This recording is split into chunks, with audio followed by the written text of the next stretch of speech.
reached its highest point in the 1920s. This was the decade of the Wonder Horse. Horses like Man o' War with his jockey Johnny Loftus made the sport exciting.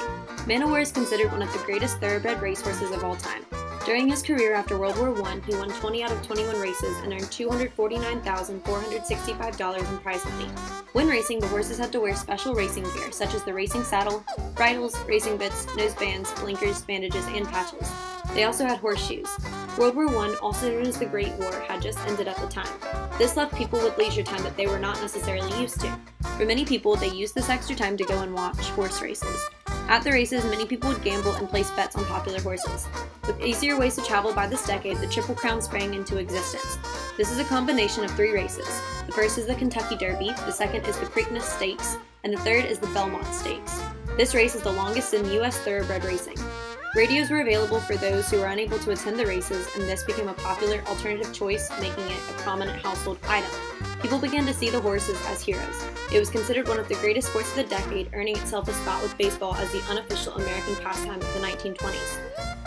Unlike horse racing, polo was a sport primarily contained to the upper class, so it never became all that popular. In The Great Gatsby, polo was popular to Tom Buchanan, although his primary sport was football.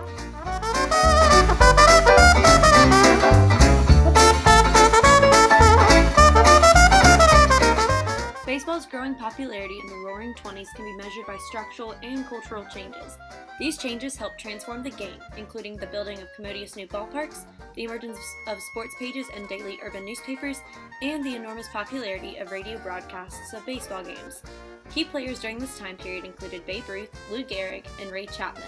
Babe Ruth played for the Yankees for 22 years, and through his long career, he recorded a total of 714 home runs.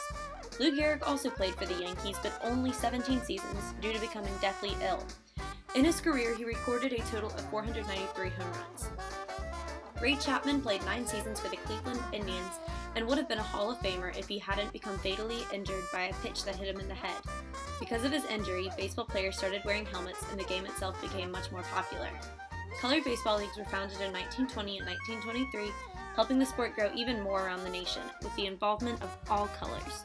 Baseball correlates with the novel The Great Gatsby because the character Meyer Wolfsheim, a friend of Gatsby, was credited with fixing the 1919 World Series. The controversy behind this World Series is that instead of having a normal 7-game series, the White Sox and Cincinnati Reds played a 9-game series. However, while this was an unfortunate event in the sports world, it also greatly increased the popularity of baseball. A third popular sport in this time period was tennis. Women competed in the Whiteman's Cup and men competed in the Davis Cup matches. The most famous woman in tennis during this time was Helen Wills, while Bill Tilden dominated in the men's division.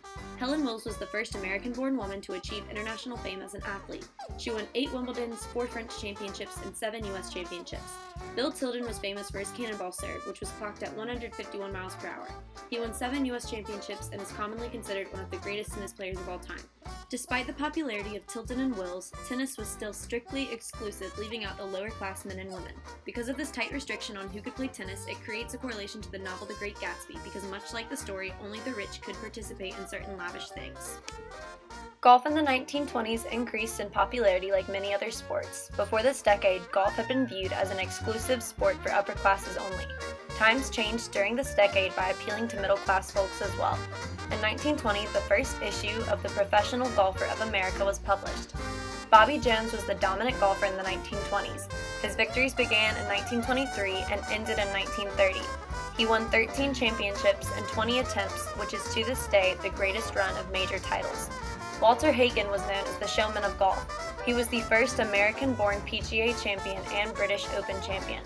He was the first full-time tournament professional and won 11 professional major championships between the time of 1914 and 1929. During this time period, American women were gaining on their rivals in Great Britain. Although America's top women golfers typically came from upper classes, they helped popularize the sport among women of every class. Alexis Sterling and Edith Cummings gave their British opponents serious competition in the Ladies' British Amateur. Glenn Collette, the best American woman golfer of the 1920s according to many golf historians, won 6 U.S. amateur titles. She also made it to the final round of the Ladies' British Amateur in 1929, but lost to her opponent from Great Britain. F. Scott Fitzgerald's novel The Great Gatsby gives readers a taste of the 1920s through its characters, including Jordan Baker. Baker was based on Edith Cummings, a friend of Fitzgerald's first love, Minerva King, and one of the decade's top female golfers. Cummings beat Sterling to win the women's amateur in Providence, Rhode Island in 1923. In 1924, Cummings was the first female athlete to make the cover of Time magazine. The game of American football was introduced at the college level in the 1800s. However, on August 20th, 1920, several men, including legendary football star Jim Thorpe, met and formed the American Professional Football Conference, with Thorpe as the nominated president. In 1920, 11 teams paid $100 each to join this new organization, and by its first season in 1921, there were 13 main teams. As the sport continued to grow and gain popularity, the league decided to change its name in 1923 to the NFL, which still remains today. Football correlates with the Great Gatsby because Tom Buchanan was a football star in college and had great passion for the sport. Boxing drew the biggest crowds in the 1920s because following the First World War, the manly arts were given a boost.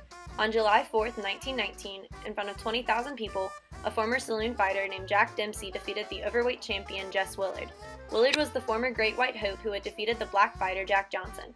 Dempsey's fame continued as he fought a Frenchman before a crowd of over 80,000 people in New Jersey.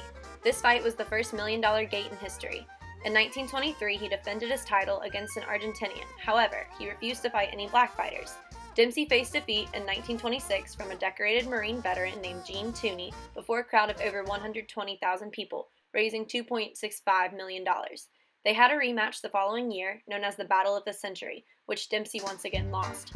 It is arguable that the 1920s signaled the emergence of boxing from the Stone Ages. Boxing stars from this day were complete superstars and their matches became mega events. The growing sophistication of motion film cameras helped bring footage to millions as radios helped spread the news. This all worked together to signal the start of the golden ages of boxing. The boom to returning fighters who were championed as war heroes also came in this period, but at the same time, it targeted stronger racism toward black fighters. The 1920s brought the beginning of the end for the 8 original weight classes as well. Boxing correlates with the Great Gatsby due to its popularity after the war and how Tom Buchanan viewed the ideal man.